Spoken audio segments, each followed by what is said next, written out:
2 Kings chapter 9. And Elisha the prophet called one of the sons of the prophets, and said to him, Prepare yourself, and take this flask of oil in your hand, and go to Ramoth Gilead.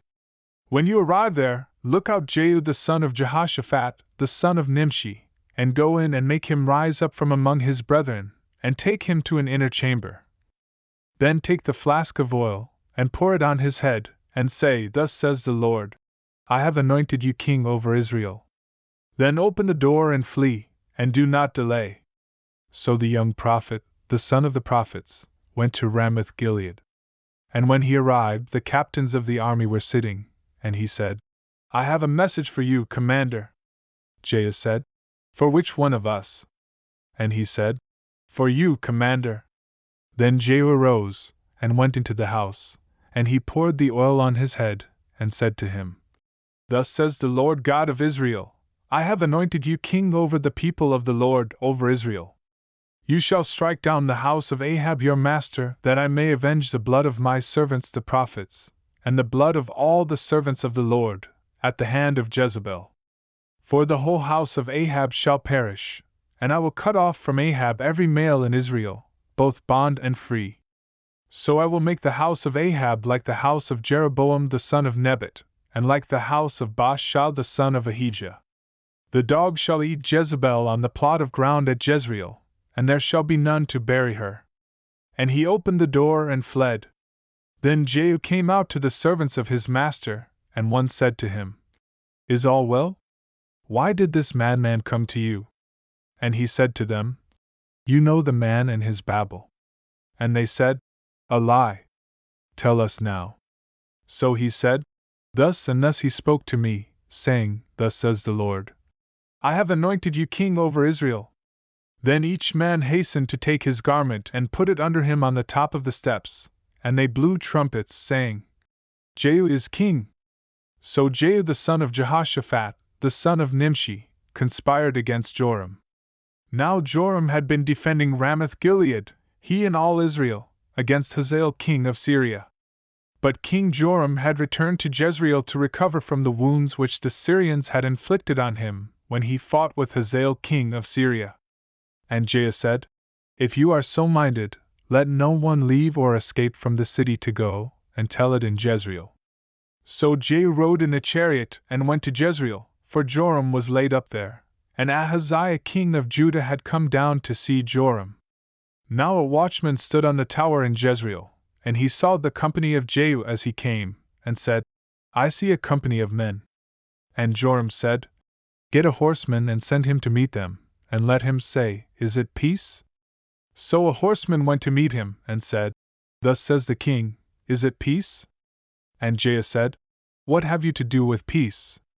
Turn around and follow me. So the watchman reported, saying, The messenger went to them, but is not coming back. Then he sent out a second horseman who came to them, and said, Thus says the king, Is it peace? And Jehu answered, What have you to do with peace? Turn around and follow me. So the watchman reported, saying, He went up to them and is not coming back, and the driving is like the driving of Jehu the son of Nimshi, for he drives furiously. Then Joram said, Make ready. And his chariot was made ready. Then Joram king of Israel and Ahaziah king of Judah went out, each in his chariot, and they went out to meet Jehu, and met him on the property of Naboth the Jezreelite. Now it happened, when Joram saw Jehu, that he said, Is it peace, Jehu? So he answered, What peace, as long as the harlotries of your mother Jezebel and her witchcraft are so many? Then Joram turned around and fled, and said to Ahaziah, Treachery, Ahaziah. Now Jehu drew his bow with full strength and shot Jehoram between his arms, and the arrow came out at his heart, and he sank down in his chariot. Then Jehu said to Bidkar his captain, Pick him up, and throw him into the tract of the field of Naboth the Jezreelite. For remember, when you and I were riding together behind Ahab his father, that the Lord laid this burden upon him. Surely I saw yesterday the blood of Naboth and the blood of his sons, says the Lord, and I will repay you in this plot, says the Lord. Now therefore, take and throw him on the plot of ground, according to the word of the Lord. But when Ahaziah king of Judah saw this, he fled by the road to Beth-Hagan.